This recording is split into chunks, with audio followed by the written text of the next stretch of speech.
Good morning my dear brothers and sisters.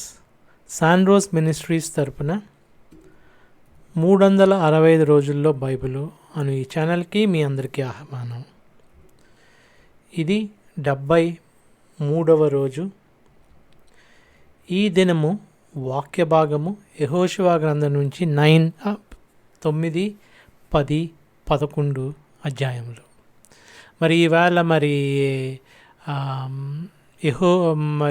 యెహోషువ ఇశ్రాయేలీలు గడిచిన దినం మనము జెరికోను ఆయన్ని వాళ్ళు ఆక్రమించుకోవడం చూసాము. ఈవేళ మొత్తం ఆ కానానంతా వాళ్ళు ఏ విధంగా ఆక్రమించుకున్నారు అన్నది ఈ 3 అధ్యాయాలు. యుద్ధం గురించిన అధ్యాయాలు. యెహోషువను ఇశ్రాయేలీయుల యుద్ధాల గురించి ఈ 3 అధ్యాయాల్లో మనకి కనిపిస్తాయి.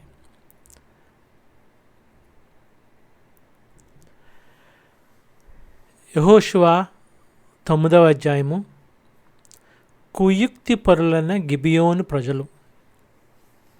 యోర్దాను అవతల ఉన్న కొండ ప్రాంతాల్లో, లోయ ప్రాంతాల్లో, లెబనోను ముందు ఉన్న మహాసముద్ర తీర ప్రాంతమంతా హిత్తీయులు, అమోరీయులు, కానానీయులు, పెరిజ్జీయులు, హివ్వీయులు, జెబూసీయులు మొదలైన రాజులంతా జరిగిన దాన్ని విన్నప్పుడు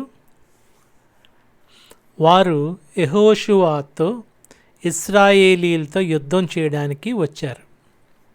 యెహోషువ యెరికోకి, హాయికి చేసిన దాన్ని గిబియోను ప్రజలు విన్నప్పుడు వారు కుయుక్తితో రాయబారుల్లాగా వేషం వేసుకొని బయలుదేరి తమ గాడిదలకు పాత గోనె సంచులు కట్టి, పాతగిలి మాసికలు వేసిన ద్రాక్షారసం తిత్తులు తీసుకొని, పాతబడి మిగిలిపోయిన చెప్పులు తోడుక్కొని, పాత బట్టలు కట్టుకొని వచ్చారు. వారు ఆహారంగా తెచ్చుకున్న రొట్టెలన్నీ ఎండిన మొక్కల్లాగా ఉన్నాయి. ఈ ప్లాన్ ఏంటి? వీళ్ళకి తెలుసు, ఈ గిబియోనీయులకి ఇశ్రాయేలీలతోటి యుద్ధం చేయలేమని తెలుసు. వాళ్ళ దేవుడు చాలా బలవంతుడు, పరాక్రమశాలి, శౌర్యవంతుడు, వాళ్ళకి అన్ని విజయాలు దయచేస్తాడని వాళ్ళకి తెలుసు. వాళ్ళు ఏం ప్లాన్ వేశారు అంటే, అక్కడ పరిసర ప్రాంతాల్లో ఉన్నవాళ్ళైతే ఇశ్రాయేలీలు వాళ్ళతోటి సంధి చేయడానికి నిరాకరిస్తారు. ఎందుకంటే వాళ్ళు అక్కడ ఎవరితోటి సంబంధం పెట్టుకోవద్దని దేవుడు చెప్పారు. వాళ్ళు ఎవరితోటి అగ్రిమెంట్లు చేసుకోవద్దని. వీళ్ళు ఏం చేశారు, ఎక్కడి నుంచో దూరం నుంచి వస్తున్న వాళ్ళలాగా అక్కడ ఆ ప్రాంతాల్లో ఉన్న ఈ కానానీలు, అమోరీలు, గిబియోనీలు లాగా తెలియకుండా వీళ్ళు ఏం చేశారంటే, ఇద్దరు ఏదో రాయబారులాగా వస్తూ అదేదో పాత పడిపోయిన బట్టలు వేసుకొని, అంటే ఎంతో దూరం నుంచి వస్తూ వాళ్ళు బట్టలు పాత పడిపోయినట్టు, ద్రాక్షారసం తిత్తులు అన్నీ పగిలిపోయినట్టు, అంటే ఎంతో దూరం నుంచి వస్తున్నట్టు, అంటే వాళ్ళు ఎక్కడి నుంచో వస్తున్నట్టు ఒక అపీరియన్స్ ఇవ్వడానికి వాళ్ళు ఇలాంటివన్నీ ఈ పాత పడిపోయిన రొట్టెలు, ఎండిపోయిన రొట్టెలు అది తీసుకొని వాళ్ళు ఈ గాడిదల మీద వచ్చారట. 6 వారు గిల్గాల్లో శిబిరంలో ఉన్న యెహోషువ దగ్గరికి వచ్చి, మేము దూరదేశం నుంచి వచ్చాము, మాతో ఒక ఒప్పందం చేయండి అని అతనితో ఇశ్రాయేలీలతో అన్నారు. అప్పుడు ఇశ్రాయేలీలు, మీరు మా మధ్య నివసిస్తున్న వారేనేమో, మేము మీతో ఎలా ఒప్పందం చేస్తామని ఆ హివ్వీయులతో అన్నారు. వారు, మేము నీ దాసులము అని యెహోషువతో చెప్పారు. యెహోషువ, మీరు ఎవరు, ఎక్కడి నుంచి వచ్చారని వారిని అడిగాడు. వారు, నీ దేవుడైన యెహోవా నామాన్ని బట్టి నీ దాసులమైన మేము బహుదూరం నుండి వచ్చాం. దానికి కారణం ఆయన కీర్తిని, ఆయన ఐగుప్తులో చేసిన సమస్తాన్ని, యోర్దాను తీరంలో ఉన్న హెబ్సోను రాజైన సీహోను, అష్తారోతులో ఉన్న బాషాను రాజైన ఓగు అనే 2 అమోరీయుల రాజులకు ఆయన చేసిందంతా మేము విన్నాం. అప్పుడు మా పెద్దలు, మా దేశ ప్రజలంతా మాతో, మీరు ప్రయాణం చేసే ఆహారం తీసుకొని వారికి ఎదురుగా వెళ్ళి వారితో, మేము మీ దాసులం కాబట్టి మాతో ఒక ఒప్పందం చేయండి అని మీతో చెప్పమన్నారు. మీ దగ్గరికి రావాలని బయలుదేరిన రోజు మేము సిద్ధం చేసుకొని మా ఇళ్ళ నుండి తెచ్చుకున్న వేడి ఆహార పదార్థాలు ఇవే. ఇప్పటికీ అవి ఎండిపోయి ముక్కలయ్యాయి. ఈ ద్రాక్షారసపు తిత్తులు మేము నింపినప్పుడు అవి కొత్తవే, ఇప్పుడు అవి చినిగిపోయాయి. బహుదూర ప్రయాణం చేయడం వల్ల మా బట్టలు చెప్పులు పాతవైపోయాయి అని అతనితో చెప్పారు. ఇశ్రాయేలీయులు యెహోవా దగ్గర అనుమతి తీసుకోకుండానే వారి ఆహారంలో కొంత తీసుకున్నారు. యెహోషువ ఆ వచ్చిన వారితో సంధి చేసి వారు చావకుండేలా వారితో ఒప్పందం చేశాడు. సమాజ ప్రధానులు కూడా వారితో ప్రమాణం చేశారు. అయితే వారితో ఒప్పందం చేసి 3 రోజులైన తర్వాత వారు తమకు పొరుగువారేనని, తమ మధ్య నివసించేవారేనని ఇశ్రాయేలీలు తెలుసుకున్నారు. తర్వాత తెలిసిపోయింది. వాళ్ళు ముందైతే మరి ఒప్పందం చేసేసారు వీళ్ళు. కానీ ఒక మాట రాసింది ఇక్కడ, వాళ్ళు యెహోవాతో మరి సంప్రదించకుండా ఒప్పందం చేశారని. మరి దాన్ని బట్టి చూస్తే మనకి తర్వాత మరి వీళ్ళ ద్వారా మరి పరిణామాలు చాలా ఉంటాయి అని అనుకున్నాం. కానీ నేనైతే అనుకున్నాను, కానీ మరి అలాంటిది ఏమీ లేదు. తర్వాత వాళ్ళతోటి మంచిగానే జరిగింది. కాకపోతే నేను ఆలోచిస్తున్నది ఏంటంటే, వాళ్ళు యెహోవా యందు మరి నమ్మకం ఉంచి, యెహోవా యందు విశ్వాసం ఉంచారు. వాళ్ళు యెహోవా మరి పరాక్రమవంతుడు అని వాళ్ళు గ్రహించారు.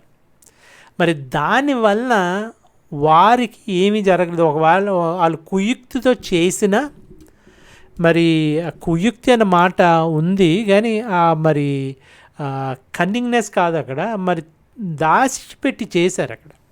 అంటే కన్నింగ్నెస్ అంటే ఒకరికి మనం హాని చేసేదాన్ని కుయుక్తి అంటాము. వీళ్ళు ఇశ్రాయేలీలకి ఏమి హాని చేయలేదు. వాళ్ళు ఇశ్రాయేలీలు ఏమి చెప్తే అదే మరి పాటించారు. వాళ్ళు ఏం చెప్తే అదే మరి విన్నారు. ఇశ్రాయేలీని ఏం ముట్టుకోలేదు. తర్వాత ఇశ్రాయేలీని చెర నుంచి వచ్చారు. తర్వాత యెహోవా దేవుని కూడా వారు మహిమ పరిచి మరి ఆయన పొగిడారు.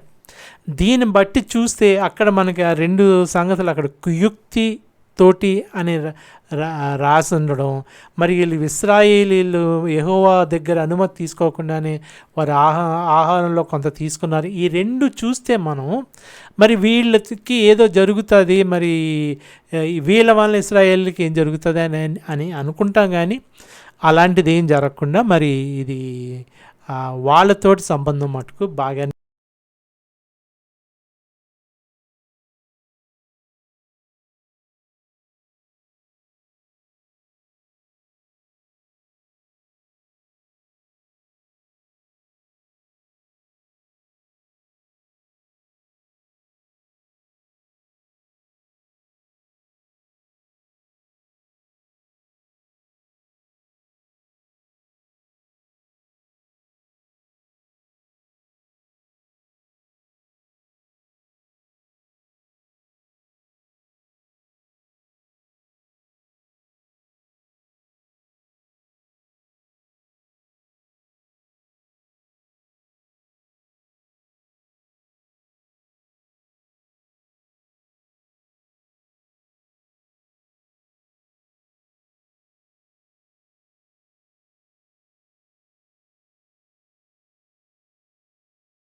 మరి ఎలాగైతేనే మరి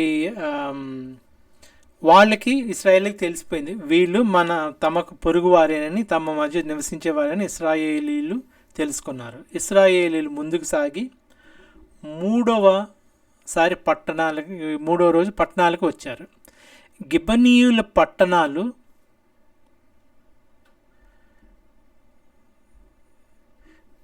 గిబియోనీయుల పట్టణాలు గిబియోను, మరి ఇక్కడ చూడండి, మరి ఇక్కడ చిన్న బిల్లును మాదిరిగా ఉంది.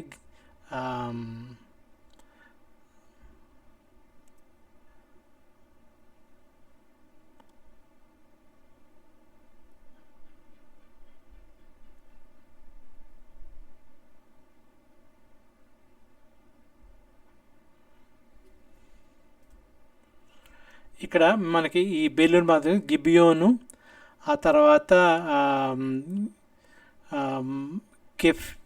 కెఫీరా, బేయరోతు, గిబియోన్ కనిపిస్తుంది, బేయరోతు, కిర్యత్యారీము, అంటే ఈ 3 పట్టణాలు. అంటే వీళ్ళు పెద్దోళ్ళు, వీళ్ళు మరి చెప్పుకోవడానికి వీళ్ళు పెద్ద రాజ్యాలే, వీళ్ళు పెద్ద రాజులే, వీళ్ళు ప్రధానమైన రాజులే వీళ్ళు.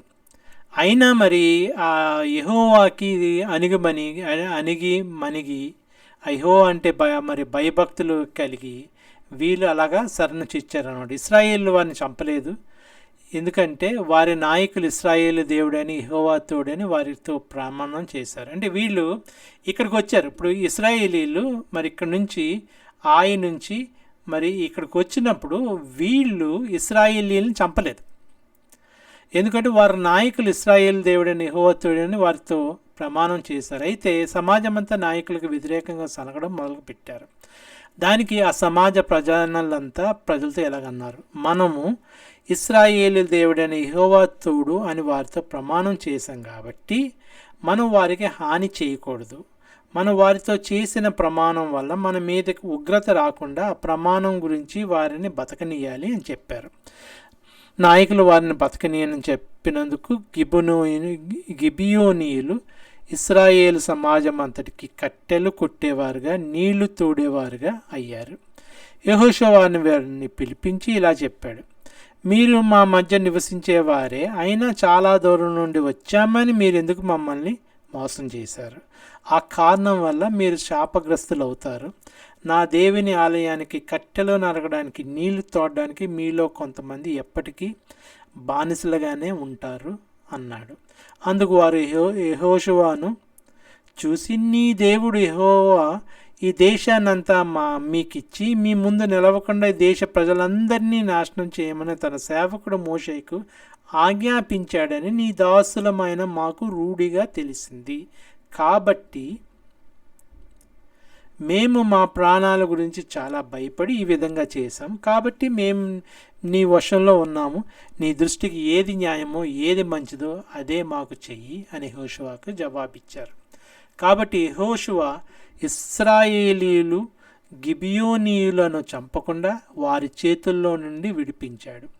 అయితే సమాజం కోసము, యెహోవా నిర్ణయించిన చోట ఉండే బలిపీఠం కోసము కట్టెలు నరికేవారుగా, నీళ్లు తోడేవారుగా యెహోషువ ఆ రోజే వారిని నియమించాడు. ఇప్పటి వరకు వారు ఆ పని చేస్తూనే ఉన్నారు. ఎలాగైతేనే మొత్తం కానానీయులు వీళ్ళందరూ నాశనం అయిపోయారు. తర్వాత చూస్తాం మనం. వీళ్ళు మటుకు మరి ఆ యెహోవా యందు ఆ భయభక్తులు కలిగి మరి కుయుక్తితో మరి మోసంతో చేశారో, ఎలాగైతేనే వాళ్ళ ప్రాణాలని వాళ్ళు కాపాడుకోగలిగారు.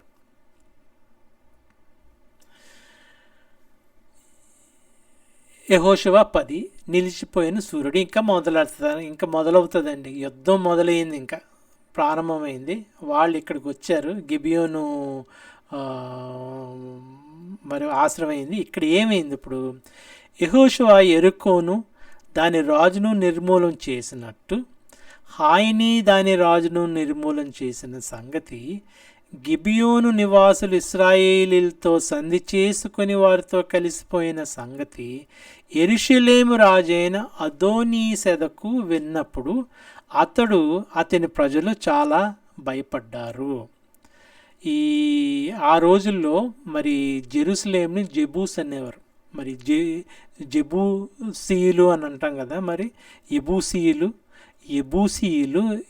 మరి యెరూషలేములో ఉండేవాళ్ళు అన్నమాట అక్కడ. ఈ ఎబూసీయులు మరి యెరూషలేం రాజు ఎబూసీయులు అనమాట. రాజు అదోనీసిదకు విన్నప్పుడు అతని ప్రజలు చాలా భయపడ్డారు. ఎందుకంటే గిబియోనును నాటి రాజధానిలో ప్రధాన పట్టణంగా ఎంచేవారు. అది హాయి కంటే పెద్దది, అక్కడ ప్రజలందరూ సూర్యులు. కాబట్టి యెరూషలేము రాజైన అదోనీసెదకు గిబియోనీయులు యెహోషువతో ఇశ్రాయేలీలతో సంధి చేసుకున్నారు. మీరు నా దగ్గరికి వచ్చి నాకు సాయం చేస్తే మనం పట్టణాన్ని నాశనం చేద్దామని. ఇలాగప్పుడు ఈ జెరూసలేం రాజు ఒక 5 రాజులతోటి ఇంకో 4 రాజులతోటి కలిసి వీళ్ళ మీద ఎండేద్దాము అని ఎవరిని పిలిచాడంటే, ఇక్కడ మనం చూస్తాం హెబ్రోను రాజు హోహాము. ఇక్కడ మనకి హెబ్రోన్ కనిపిస్తుంది, కింద హెబ్రోన్ కనిపిస్తుంది చూడండి. యార్మోతు, ఈ మధ్యలో యార్మోతు ఉంది చూడండి. ఇక్కడ యార్మోతు రాజు పీరాముకు, లాకీషు రాజు యాఫీకు, ఇక్కడ లాకీష్ ఉంది చూడండి. ఎగ్లోను రాజు దెబీరుకు వార్త పంపాడు. అంటే ఈ జెరూసలేం రాజు ఈ హెబ్రోన్ రాజుకి, యార్మోతు రాజుకి, లాకీష్ రాజుకి, ఎగ్లోన్ రాజుకి, ఈ 5 కలిసి ఏంటి ప్లాన్ అంటే, కాబట్టి అమోరీయుల 5 రాజులు కలిసి తమ సేనలతో బయలుదేరి గిబియోను ముందు దిగి గిబియోనీయులతో యుద్ధం చేశారు. వీళ్ళు డైరెక్ట్గా మరి ఇక్కడ గిల్గాల్లో ఉన్నాడు. ఇక్కడ యారో మూవ్ అవడం కనిపిస్తుందా మీకు? ఈ గిల్గాల్లో మరి యెహోషువ అన్నాడు. ఇక్కడ ఈ గిల్గాల్ వెళ్లకుండా ఇక్కడ గిబియోనీయులతోటి దెబ్బలాడడం మొదలెట్టాడు. ఈ గిబియోనీయులు మీరు వాళ్ళతో కలిసి సంధి చేశారు. మరి గిబియోను పెద్ద రాజ్యం కదా, మరి వీళ్ళ వల్ల వీళ్ళకి ఏమైనా మరి హాని జరుగుతుంది అనుకున్నారు ఏమో. మరి ఎందుకు అయితే ఏమి గిబియోని లేకపోతే మరి ఇస్రాయేలీని దెబ్బ కొట్టడానికి మరి అనుకున్నారో, మొత్తం మీద గిబియోన్ తోటి యుద్ధం చేయడం మొదలెట్టారు. అప్పుడు గిబియోనీయుల కొండ ప్రాంతాల్లో నివసించే అమోరీయుల రాజులందరూ ఏకమై మా పైకి దండెత్తి వచ్చారు. కాబట్టి నీ దాసుల చెయ్యి విడిచిపెట్టగా త్వరగా వచ్చి మాకు సహాయం చేసి మమ్మల్ని రక్షించు అని గిల్గాల్లో శెబ్రోనులో ఉన్న యెహోషువకు వార్త పంపారు. వీళ్ళు ఇక్కడి నుంచి యెహోషువకి వార్త పంపారు. తర్వాత ఏమైందో చూద్దాం. వెంటనే యెహోషువ అతని దగ్గరున్న యోధులు పరాక్రమవంతులైన సూర్యులు అందరూ గిల్గాల్ నుండి బయలుదేరారు. ఇక్కడ నుంచి ఈ నల్ల యారో కనిపిస్తుంది, ఇక్కడ నుంచి బయలుదేరి వచ్చారు. గిబియోన్లో ఉంది కదా మరి ఫైటింగ్ అంతా ఇక్కడ జరుగుతుంది. బయలుదేరి అప్పుడు యెహోవా వారికి భయపడొద్దు, వారిని నీ చేతికి అప్పగించాను, వారిలో ఎవ్వరూ నీ ముందు నిలబడలేరు అని యెహోషువతో చెప్పగానే యెహోషువ గిల్గాల్ నుండి రాత్రి అంతా నడిచి వారి మీద హఠాత్తుగా దాడి చేశాడు. అప్పుడు యెహోవా ఇశ్రాయేలు ప్రజల ముందు వారిని గందరగోళానికి గురి చేయగానే యెహోషువ గిబియోను ముందే మహాఘోరంగా వారిని హతం చేశాడు.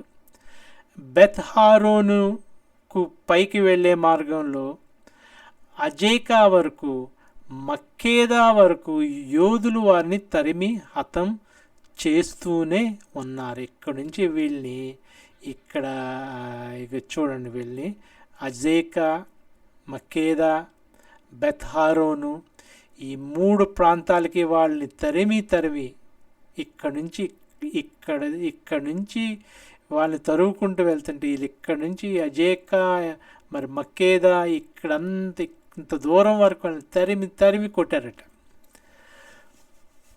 ఇక్కడ చూడండి, బెత్హారోను ఉంది, ఇక్కడ అజేకా అని ఇక్కడ ఉంది, మక్కేదా ఇక్కడ ఉంది. ఈ 3 ప్రాంతాల్లో వాళ్ళని తరిమి కొట్టారు. వారు 11 వారు ఇశ్రాయేలు నుండి బెత్‌హోరోను దిగిపోయే త్రోవలో పారిపోతుండగా వారు అజేకాకు వచ్చే వరకు యెహోవా ఆకాశం నుండి గొప్ప వడగళ్లను వారి మీద కురిపించారు. ఇక్కడ నుంచి ఈ బెత్‌హోరోను నుంచి అజేకా దాకా పారిపోతున్నప్పుడు ఇక్కడ ఇంకో గమ్మత్తు ఏం జరిగిందంటే వాళ్ళ మీద వడగళ్ళు పడ్డం మొదలెట్టినాయి అంట. అంటే యెహోవా దేవుడే స్వయంగా మరి యుద్ధంలో దిగారని మనం అనుకోవచ్చు అనమాట. అక్కడ అంతకుముందు ఎప్పుడూ జరగలేదు. అక్కడ మన ఏ యుద్ధంలో కూడా మనకు జరగలేదు. ఇక్కడ ఈ యుద్ధంలో మటుకు మరి యెహోవా దేవుడే స్వయంగా వాళ్ళ మీద వడగళ్ళు కురిపించి ఇక్కడి నుంచి వాళ్ళు ఇక్కడ దాకా వచ్చేంత వరకు వడగళ్ళతో చాలామంది చనిపోయారంట. మళ్ళీ ఇక్కడి నుంచి ఇక్కడ దాకా మళ్ళీ మిగతా వాళ్ళు కత్తితోటి చనిపోయారట. ఇక్కడ చూద్దాం, ఈ వడగళ్ళతో చనిపోయిన వాళ్ళే ఎక్కువ మంది అట. ఇది చూద్దాం, ఇక్కడ ఉంది. ఇక్కడ తరిమి హతం చేస్తాను. వారు ఇశ్రాయేలును బత్రోతు దిగిపోయే త్రోవలో పారిపోతుండగా వారు అజేకాకు వచ్చే వరకు యెహోవా ఆకాశంలోని గొప్ప వడగళ్లను వారి మీద కురిపించారు. చదివినది కాబట్టి వారు దానివల్ల చనిపోయారు. ఇశ్రాయేలీయులు కత్తితో చంపిన వారి కంటే ఆ వడగండ్ల వలన చచ్చిన వారు ఎక్కువ మంది అయ్యారు. యెహోవా ఇశ్రాయేలీయులకు అమోరీయులను అప్పగించిన ఆ రోజున ఇశ్రాయేలీయులు వింటుండగా యెహోవాకి ఈ విధంగా ప్రార్థన చేశాడు. సూర్యుడా, నువ్వు గిబియోన్లో నిలిచిపో. చంద్రుడా, నువ్వు అయ్యాలోను లోయలో నిలిచిపో. ప్రజలు తమ శత్రువుల మీద పగ తీర్చుకునే వరకు సూర్యుడు నిలిచిపోయాడు. చంద్రుడు ఆగిపోయాడు అనే మాట యాషారు గ్రంథంలో రాసి ఉంది. సూర్యుడు ఆకాశం మధ్యలో నిలిచిపోయి ఇంచుమించు ఆ రోజంతా అస్తమించలేదు. యెహోవా ఒక నరుని మనవి విన్న ఆ రోజు లాంటి మరొక రోజు దాని ముందు కానీ దాని తర్వాత కానీ లేదు. ఆ రోజు యెహోవా ఇశ్రాయేలీయుల పక్షంగా యుద్ధం చేశారు. అప్పుడు యెహోషువ అతనితో కూడా ఉన్న ఇశ్రాయేలీలంతా గిల్గాల్లోని శిబిరానికి తిరిగి వచ్చారు. అక్కడ ఆ డేట్ని వీళ్ళు మరి క్యాల్కులేట్ చేశారట. ఈ రీసెర్చర్స్ క్యాల్కులేట్ చేస్తే అదే రోజుని ఒక పెద్ద ఎక్లిప్స్, సూర్య మరి ఎక్లిప్స్ మన తెలుగులో ఏంటంటారు, ఆ ఒక పెద్ద ఎక్లిప్స్ జరిగిందంట. ఆ ఎక్లిప్స్ జరిగిన ఆ రోజు కరెక్ట్గా చూస్తే ఈ యుద్ధం కూడా సరిగ్గా అదే రోజున జరిగింది. వీళ్ళు అనేది ఏంటంటే సూర్యుడు ఆగిపో అంటే సూర్యుడు మరి ప్రకాశం నువ్వు చేస్తున్న పని ఆపే, చంద్రుడు నువ్వు చేస్తున్న పని ఆపే అంటే సూర్యుడు ఏం చేస్తాడు, ప్రకాశిస్తాడు.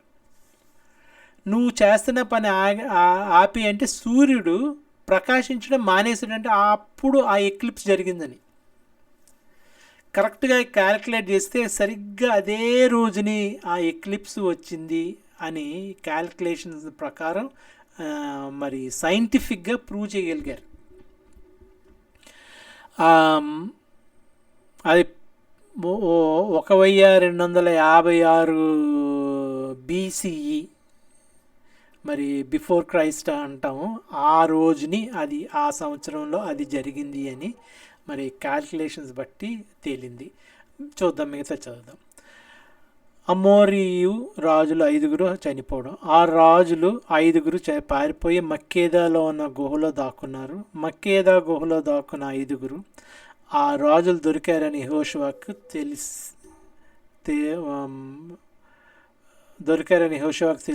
తెలిసినప్పుడు యెహోషువ గుహ ద్వారానికి అడ్డంగా పెద్ద రాళ్ళు దొరించి వారిని కాపలా కాయడానికి మనుషులను ఉంచండి. ఇక్కడ దాకా ఇక్కడ నుంచి పారిపోయి ఇది మక్కేదా అండి. ఇది ఈ మక్కేదాలో దాక్కున్నారట.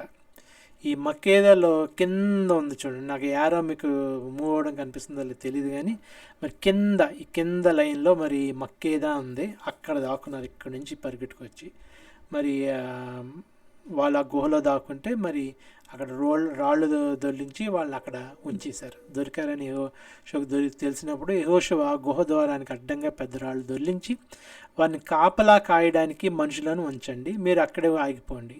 మీ దేవుడు యెహోవా మీ శత్రువులను మీ చేతికి అప్పగించారు కాబట్టి వారిని తమ పట్టణాల్లోకి తిరిగి వెళ్ళనీయకుండా వారిని తరిమి వెనక ఉన్న వారిని కూల్చండి అని చెప్పాడు. వారు పూర్తిగా నశించే వరకు యెహోషువ ఇశ్రాయేలీయులు గొప్ప సంహారం చేసి వారిని వధించిన తర్వాత వారిలో తప్పించుకున్న కొద్దిమంది ప్రాకారాల్లో ఉన్న పట్టణాల్లోకి జొరపడిపోయారు. ప్రజలందరూ మక్కేదాలో శిబిరంలో ఉన్న యెహోషువ దగ్గరికి సురక్షితంగా తిరిగి వచ్చారు. ఇశ్రాయేలీయులకు వ్యతిరేకంగా ఒక్క మాటైనా మాట్లాడడానికి ఎవరికి గుండెలు లేకపోయాయి. యెహోషువ ఆ గుహకు అడ్డంగా తీసివేసి, గుహలో నుండి ఆ 5 రాజులను నా దగ్గర తీసుకురండి అని చెప్పగానే వారు అలా చేసి యెరూషలేము రాజు, హెబ్రోన్ రాజు, యార్మాతు రాజు, లాకీష్ రాజు, ఎగ్లోను రాజు ఆ 5గురిని ఆ గుహలో నుండి అతని దగ్గరికి తీసుకువచ్చారు. వారు ఆ రాజులను యెహోషువ దగ్గరికి తీసుకువచ్చినప్పుడు యెహోషువ ఇశ్రాయేలు అందరినీ పిలిపించి తనతో యుద్ధానికి వెళ్ళి వచ్చిన యోధుల అధిపతులతో మీరు దగ్గరికి రండి, ఈ రాజుల మెడలపై మీ పాదాలు ఉంచండి అని చెప్పగా వారి దగ్గరికి వచ్చి వారి మెడలపై తమ పాదాలను ఉంచారు. అప్పుడు యెహోషువ వారితో, మీరు భయపడవద్దు, జడియవద్దు, దీర్ఘత్వంతో ధైర్యంగా ఉండండి. మీరు ఎవరితో యుద్ధం చేస్తారో ఆ శత్రువులందరికీ యెహోవా వీరికి చేసినట్టే చేస్తాడు అన్నారు. తర్వాత యెహోషువ వారిని కొట్టి చంపి 5 చెట్ల మీద వారిని ఉరితీశాడు. వారి శవాలు సాయంకాలం వరకు ఆ చెట్ల మీద వేలాడుతూనే ఉన్నాయి. ప్రొద్దుగుంకే సమయంలో యెహోషువ అనుమతిగా ప్రజలు చెట్ల మీద నుండి వారిని దించి వారు దాగిన గుహలోనే ఆ శవాలను పడేసి ఆ గుహ ద్వారం దగ్గర పెద్ద రాళ్ళను వేశారు. ఆ రాళ్ళు ఈ రోజు వరకు ఉన్నాయి. ఈ యుద్ధాలు మరి ఎస్కవేషన్స్లో బయటపడుతున్నప్పుడు ఈ యుద్ధాలు జరిగినాయి అనే ఒక సాక్ష్యం ఉంది. ఇవన్నీ మరి బైబిల్లో రాసినవి ఒక రాసేసి తర్వాత మళ్ళీ మనం ఎస్కావేషన్లో ఎక్కడ బయటపడిన విధంగా లేని ఏ సంఘటనలు లేవు, అన్నీ ఉన్నాయి అక్కడ. ఒకవేళ ఎవరైనా బైబిల్కి అగెన్స్ట్గా సుప్రీంకోర్టుకి వెళ్ళి మీకు సాక్ష్యాలు ఉన్నాయా అంటే నిర్భయంగా మరి సాక్ష్యాలు చూపించగలిగేది ఒక బైబిల్ ఒకటే అని నేను అనుకుంటున్నాను. నేను మరి మిగతా గ్రంథాల గురించి నాకు తెలీదు. మరి నాకు తెలిసిన విధంగా మరి ఒక్కసారి మరి సుప్రీంకోర్టులో మరి ఒకసారి మరి ఎన్నిసార్లు జరిగిందో నాకు తెలియగా ఒకసారి జరిగిన సుప్రీంకోర్టులో వాళ్ళకి ఆధారాలు లేవు అని ఒక అఫిడవిట్, ఈ ఆర్కియాలజిస్ట్ చీఫ్ అఫిడవిట్ రాసి మాకు ఎటువంటి ఆధారాలు లేవు అని కొన్ని సంఘటనల గురించి రాశారు. అదేంటో మీకు తెలుసు, నేను చెప్పాల్సిన అవసరం లేదు. కానీ బైబుల్ అలా కాదు. ఇప్పుడు దాకా ఉన్నాయంటే ప్రతి చోట మీకు ఆ నోవా పడవ దగ్గర నుంచి ఈ జరిగిన ఈ ఈ యుద్ధాలు మరి అక్కడ సూర్యుడు ఆగిపోవడం కూడా అదే రోజున ఆ ఎక్లిప్స్ వచ్చింది అని ఒక సైంటిఫిక్ ప్రూఫ్ కూడా చూపించడం మరి ఈ నిజంగానే ఈ జరిగినవి అన్నదానికి మరి ఒక దృఢమైన మరి సాక్ష్యం నేను చెప్తున్నది కాదు, నేను కల్పించి చేస్తున్నది కాదు. ఇంటర్నెట్లో సైంటిఫిక్గా మరి బహిరంగంగా ఈ సైంటిఫిక్ థియరీ ఇది ఉంది, మరి ఈ సాక్ష్యం ఇది ఉంది అని బహిరంగంగా ఇంటర్నెట్లో ప్రతిరోజు ఈ సాక్ష్యాలు మరి బైబిల్ గురించి వస్తూ ఉన్నాయి. దాని గురించి ఎవ్వరు మరి మాట్లాడలేకపోతున్నారు. మరి నమ్మడానికి వాళ్ళకి మనసు ఎందుకు రావట్లేదంటే అది కేవలం ఒకటి, ఈ మతాన్ని కానీ మేము విశ్వసించడం మొదలు పెడితే మరి మిగతా మతాలన్నీ లేకుండా అయిపోతాయి మరి ఈ మతం ఎంత దృఢంగా మరి ఆ నిజాలు చెప్పుకుంటూ పోతుంది కాబట్టి ఈ మతం అంత నిజంగా సాక్ష్యాలతోటి బయటకు వస్తుంది కాబట్టి మా మతాలు మరి లేకుండా పోతాయి, ఎందుకంటే మాకు సాక్ష్యాలు లేవు కాబట్టి అన్న ఒక్క తప్పన తప్పించి మరి దీన్ని నమ్మకపోవడం వల్ల మరి ఎందుకు నమ్మట్లేదో మరి నాకైతే తెలియట్లేదు. మనం మరి బైబిల్లోకి మరి చదువుకొని వెళ్ళిపోదాం. దక్షిణ నగరాలు స్వాధీనం. దక్షిణము అంటే మరి ఉత్తరము పైన, దక్షిణము కింద, సౌత్ దక్షిణం అంటే మనకి కరెక్ట్గా చూస్తే జెరూసలేము కింద వచ్చే వాటిని మరి దక్షిణ అంటే మనం ఒకవేళ జెరికోని మధ్య దీనిలా పెట్టుకుంటే జెరికోకి కిందంతా దక్షిణం అనుకోవచ్చు, జెరికోకి పైన ఉన్నదంతా ఉత్తరం అనుకోవచ్చు. ఇప్పుడు దక్షిణం వైపు ఎలా కొట్టారన్నది చూద్దాం ఇక్కడ యుద్ధం. ఆ రోజు యెహోషువ మక్కేదాను వశం చేసుకొని, ముందు మక్కేదాన్ని వశం చేసుకున్నాడు. దాని రాజుతో సహా అందులోని వారందరినీ కత్తితో చంపేశాడు. అతడు దానిలో ఎవరిని ప్రాణాలతో వదలకుండా నిర్మూలన చేశాడు. యెరికో రాజుకు చేసినట్టే మక్కేదా రాజుకు చేశాడు. యెరికోకి రాజుకి ఏం చేశాడో తెలుసు కదా మనం. మరి ఉరి తీసి తర్వాత సాయంత్రం మరి ఒక కుప్పేసి ఆ కుప్ప మీద రాజు మీద కుప్పేసి చేశారు. అలాగే ఈ మక్కేదా రాజు కూడా చేశాడు. యెహోషువ అతనితో కూడా ఇశ్రాయేలీలంతా మక్కేదా నుండి లిబ్నాకి వచ్చి లిబ్నా వారితో యుద్ధం చేశారు. ఇక్కడ నుంచి బయలుదేరి వీళ్ళు మళ్ళీ కొద్దిగా పైకి వెళ్ళారు. ఇక్కడ చూడండి, మళ్ళీ లిబ్నా పైన ఉంది, రైట్. మక్కేదా ఇక్కడ చివరి దాకా వచ్చారు. మక్కేదా, ఈ మక్కేదా నుంచి పైకి వచ్చారు. ఇక్కడ లిబ్నాకి వెళ్ళి ఆ లిబ్నాతోటి యుద్ధం చేశారు. యెహోవా దానిని దాని రాజును ఇశ్రాయేలీలకు అప్పగించగా వారు ఎవరిని మిగలకుండా దాన్ని దానిలో ప్రాణాలతో ఉన్న వారిని కత్తితో చంపేశారు. అతడు యెరికో రాజుకు చేసినట్టు దాని రాజుకు చేశారు. ఇలాగ యెరికో రాజు చేసినట్టే మరి మక్కేదా రాజుకు చేశారు. మక్కేదా రాజుకి యెరికో రాజుకి చేసినట్టే ఈ లిబ్నా రాజుకు కూడా చేశారు. 31 తర్వాత యెహోషువ ఇశ్రాయేలీలందరితో లిబ్నా నుండి లాకీషుకు వచ్చాడు. యెహోషువ ఈ లిబ్నా నుంచి మరి ఇక్కడ కిందకి మళ్ళీ దిగాడు, లాకీష్కి వచ్చాడు. వారితో యుద్ధం చేయగా యెహోవా లాకీష్ను ఇశ్రాయేలీల చేతికి అప్పగించారు. వారు రెండో రోజు దాన్ని ఆక్రమించుకొని తాము లిబ్నాకి చేసినట్టే దానిలో ఉన్న వారందరినీ కత్తితో చంపేశారు. లాకీషుకు సహాయం చేయడానికి గెజరు రాజైన హోరాము రాగా యెహోషువ అతన్ని అతని ప్రజలని అంతం చేశాడు. తర్వాత యెహోషువ అతనితో కూడా ఇశ్రాయేల్ ప్రజలందరూ లాకీష్ నుండి ఎగ్లోనికి వచ్చారు. దాని ముందు దిగి దాని నివాసులతో యుద్ధం చేసి, రైట్, ఇక్కడ నుంచి మక్కేదా నుంచి లిబ్నాకి వచ్చారు, లిబ్నా నుంచి లాకీష్కి వచ్చారు, లాకీష్ నుంచి ఎగ్లాన్కి వచ్చారు. మీకు ఎర్ర సముద్రం కనిపిస్తుంది కదా, ఈ హెబ్రోను ఇదంతా కనిపిస్తుంది. ఇక్కడ ఇది జెరూసలేం, మనకి ఇది జెరికో, గిల్గాలు ఆయి చూసాం కదా. ఇక్కడ నుంచి ఇక్కడెక్కడో మరి గిల్గాల్ ఉంది. ఇక్కడ నుంచి గిబియోన్ నుంచి వాళ్ళు ఈ రాజులు దాక్కుంటే మక్కేదా వచ్చి ఇక్కడ నుంచి మరి అక్కడ నుంచి వాళ్ళు ఈ లిబ్నా, లాకీష్, ఎగ్లోను చేశారు.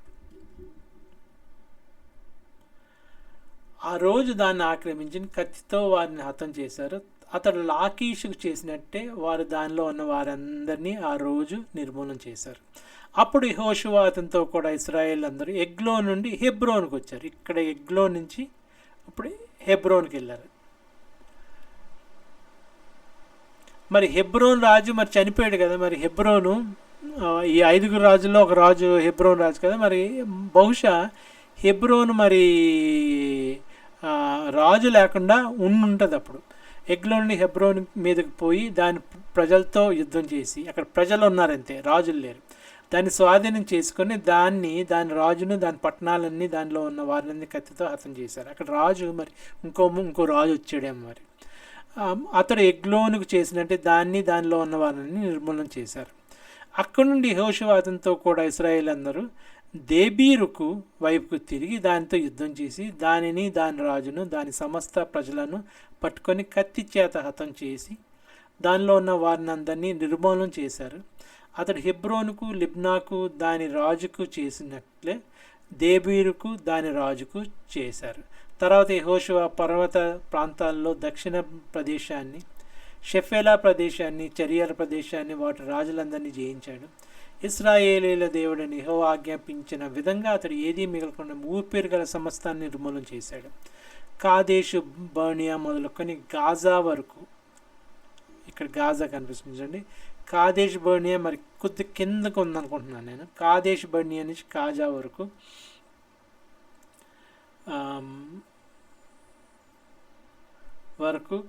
గిబియోను వరకు, గోషేను దేశమంతా అంతటిని యెహోషువ జయించాడు. ఇశ్రాయేలు దేవుడైన యెహోవా ఇశ్రాయేలీల పక్షంగా యుద్ధం చేస్తున్నారు కాబట్టి ఆ సమస్త రాజులను వారి దేశాలను యెహోషువ ఒక్క దెబ్బతో పట్టుకున్నాడు. తర్వాత యెహోషువ అతనితో కూడా ఇశ్రాయేలీలంతా గిల్గాల్లోని శిబిరానికి తిరిగి వచ్చారు. అది అక్కడి నుంచి ఈ సౌత్ అంతా అయిపోయింది. ఇప్పుడు మళ్ళీ గిల్గాల్ వెళ్ళిపోయారు.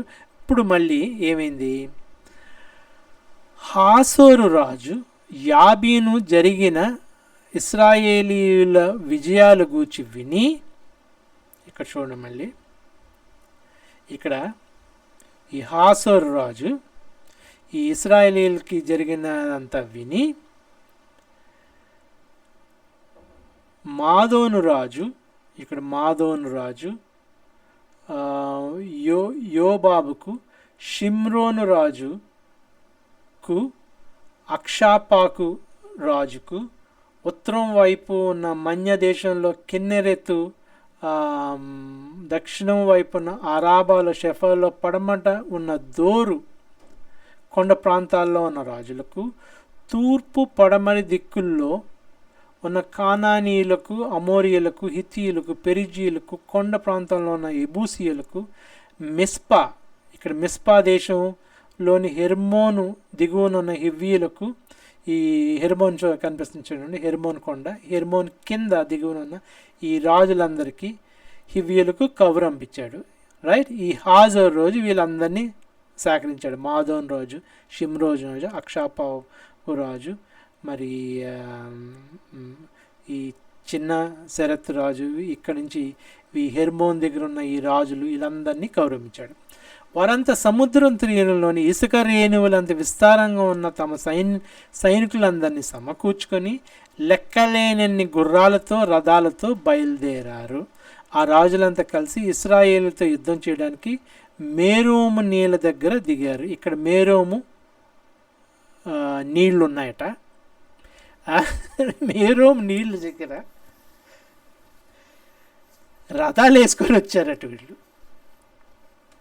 మరి అక్కడ మరి బైబిల్లో మరి అంత క్లియర్గా లేదు, కానీ అక్కడ ఏమి ఉంటుందంటే ఈ రథాలు అందులో కూరుకుపోయినాయట, ఇసుకలో కూరుకుపోయి ఆ హడావుల్లో మరి వీళ్ళొచ్చి ఇశ్రాయేలీల మీద పడుతుంటే ఈ రథాలను తీయాలో తెలియక మరి అది చేయక మొత్తం మీద అక్కడ గందరగోళం అయిపోయి మొత్తం మీద వీళ్ళు ఓడిపోయారు. ఇక్కడ మనకి కనిపిస్తుంది కదా ఇదంతా. ఈ లైట్ రెడ్ మనకి ఈ రాజులు ఎక్కడి నుంచి వచ్చారు, ఈ మిష్పా నుంచి ఈ రాజులు వచ్చారు. హాజోరు రాజులు, చిన్న శరత్ రాజులు, మాదోను రాజులు, వీళ్ళందరూ ఇక్కడ ఈ మీరంలో కలుసుకున్నారు. ఇప్పుడు ఏమైందో చూద్దాం. వారంతా సముద్ర నీళ్ళని ఇసుక రేణువులు అంత విస్తారంగా ఉన్నాయి. ఇసుక రేణువులు అంత విస్తారంగా ఉన్నారట. మరి ఎంతో భయమైన సన్నివేశం అక్కడ. అంతమంది యుద్ధం అంటే చాలా మహా యుద్ధం అనమాట. అది లెక్కలేని గుర్రాలతో రథాలతో బయలుదేరారు. ఆ రాజులంతా కలిసి ఇశ్రాయేలీలతో యుద్ధం చేయడానికి మేరోం నీళ్ళ దగ్గర దిగారు. అప్పుడు యెహోవా వారికి భయపడొద్దు, రేపు ఈ సమయానికి నేను వారందరినీ ఇశ్రాయేలు ప్రజల చేతిలో చచ్చిన వారుగా అప్పగిస్తాను. నువ్వు వారి గుర్రాల గుదికాలు నరాలు తెగవేసి వారి రథాలను అగ్నితో కాల్చివేస్తావు అని యెహోషువతో చెప్పారు. ఈ యెహోషువ మరి దేవుణ్ణి ఆ సూర్యుని ఆపి అంటే దేవుడు యెహోషువకు ఆపారు. మరి మోషేకి మరి యుద్ధాలు చేస్తున్నప్పుడు వడగళ్ళతోటి యెహోవా దేవుడు మరి వచ్చి సాయం ఆదుకున్నారో తెలియదు, కానీ ఈ యెహోషువకి ఖచ్చితంగా మరి దేవుడు సాయం చేశారు. పైగా మనకి అన్ని చోట్ల యెహోవా దేవుడు చెప్పినట్లే చేశారు అని ఖచ్చితంగా ఉన్నది అక్కడ. కాబట్టి యెహోషువ అతనితో ఉన్న యోధులంతా, పైగా ఇంత పెద్ద యుద్ధం, ఇంత ఇసుక రేణువులంత మంది యుద్ధాలతోటి మరి యెహోషువ బయలుదేరి వెళ్తుంటే యెహోవా దేవుడు భయపడొద్దంటే భయపడలేదు. అక్కడ మనకి అది కనిపిస్తున్నది, అది చెప్పాలనుకున్నాను 7. కాబట్టి యెహోషువ అతనితో ఉన్న యోధులంతా హఠాత్తుగా మేరోం నీళ్ళ దగ్గరికి వచ్చి వారిపై దాడి చేశారు. యెహోవా ఇశ్రాయేలు చేతికి వారిని అప్పగించాడు. ఇశ్రాయేలీలు వారిని హతం చేసి మహాసీదోను వరకు మిస్రే పొత్మాయిము వరకు, తూర్పు వైపు మిస్పా లోయ వరకు వారిని తరిమి ఒక్కడు కూడా మిగలకుండా చంపేశారు. ఇక్కడ చూడండి, వీళ్ళు ఏంటంటే ఇది మహాసీదోన్ వరకు, ఇక్కడ సీదోన్ దాకా తరివారండి. ఇక్కడ నుంచి వెళ్ళి ఇటు సైడు ఒకళ్ళు, అక్కడ నుంచి మిస్రే పొత్మాయిము, ఇక్కడ నుంచి ఇక్కడ మిస్రే పొత్మాయిం, ఇక్కడ నుంచి ఈ సైడు ఇటు సైడ్ అంటే మొత్తం నలువైపులా తరివారు అన్నట్టు. ఇక్కడ సీదోన్ దాకా, ఇక్కడ మిస్రో దాకా, మిస్రే పొత్మాయిము, నేను సరిగ్గా చదవకుండా వెళ్ళాలి అంటున్నానేమో అనుకుంటున్నారేమో, మిస్రే పొత్మాయిము వరకు, తూర్పు వైపు మిస్పా లోయ వరకు, ఇక్కడ మిస్పా లోయ వరకు, ఇది తూర్పు కదా మరి, ఇది పడమర, ఇది మరి ఉత్తరం వరకు ఒక్కడు కూడా మిగలకుండా చంపేశారు. యెహోవా యెహోషువతో చెప్పినట్టు అతడు వారికి చేశాడు. అతడు వారి గుర్రాల గుదికాలు నరాలను తెగ్గొట్టి వారి రథాలను అగ్నితో కాల్చివేశాడు. ఆ సమయంలోనే యెహోషువ వెనక్కు తిరిగి హాసోరును పట్టుకొని దాని రాజును కత్తితో హతం చేశాడు. గతంలో హాసోరు ఆ రాజ్యాలన్నిటికీ అధిపతి. ఈ హాసోరు రాజు, ఇతను మరి వచ్చి ఇదంతా పురమాయించాడుగా, అతనికి మరి చంపేశాడట. ఇశ్రాయేల్ ప్రజలు దానితో ఉన్న ప్రతి ఒక్కరిని కత్తితో హతం చేశారు. ఎవ్వరూ తప్పించుకోకుండా యెహోషువ వారందరిని నిర్మూలన చేశాడు. తర్వాత అతడు హాసోరును అగ్నితో కాల్చివేశాడు. యెహోషువ రాజులందరినీ హతం చేసి వారి పట్టణాలను వశం చేసుకొని వాటిని నాశనం చేశాడు. యెహోవా సేవకుడు మోషే ఆజ్ఞాపించినట్టు అతడు వారిని నిర్మూలన చేశాడు. అయితే యెహోషువ హాసోరును కాల్చినట్టు మట్టి దిబ్బల మీద కట్టిన పట్టణాలను ఇశ్రాయేల్ ప్రజలు కాల్చలేదు. ఆ పట్టణాలకు సంబంధించిన కొల్ల సొమ్మును, పశువులను ఇశ్రాయేలీలు దోచుకున్నారు. మనుషుల్లో ఒక్కరిని విడిచిపెట్టకుండా అందరినీ నాశనం చేసే వరకు కత్తితో హతం చేశారు. యెహోవా తన సేవకుడు మోషేకు ఆజ్ఞాపించినట్టు మోషే యెహోషువకు ఆజ్ఞాపించారు. యెహోషువ ఆ ప్రకారమే చేశాడు. యెహోవా మోషేకు ఆజ్ఞాపించిన వాటన్నిటిలో ఒక్కటి కూడా అతడు చేయకుండా విడిచిపెట్టలేదు. యెహోషువ షేయురుకు పోయే హాలాకు కొండ నుండి లెబనోను లోయలో హర్మోను కొండ దిగువనున్న బయల్గాదు వరకు దేశమంతటిని, అంటే కొండ ప్రాంతాన్ని, దక్షిణ దేశమంతటిని, గోషేను దేశమంతటిని, షెఫేలా ప్రదేశాన్ని, మైదానాన్ని, ఇశ్రాయేలు కొండలను, వాటి లోయలను, వాటి రాజులందరినీ పట్టుకొని వారిని కొట్టి చంపాడు. చాలా రోజులు యెహోషువ రాజులందరితో యుద్ధం చేశాడు. గిబియోను ప్రజలు హివ్వీయులు కాకుండా ఇశ్రాయేలు ప్రజలతో సంధి చేసిన పట్టణం ఇంకేదీ లేదు. ఆ పట్టణాలన్నిటినీ వారు యుద్ధంలో తమ వశం చేసుకున్నారు. వారిని నిర్మూలన చేయండి అని యెహోవా మోషేకి ఆజ్ఞాపించినట్టు ఇశ్రాయేలు ప్రజలు కనికరం లేకుండా వారిని నాశనం చేయడానికి వీలుగా వారు ఇశ్రాయేల్ ప్రజలతో యుద్ధం చేయడానికి వచ్చేలా యెహోవా వారి హృదయాలను కఠినపరిచాడు.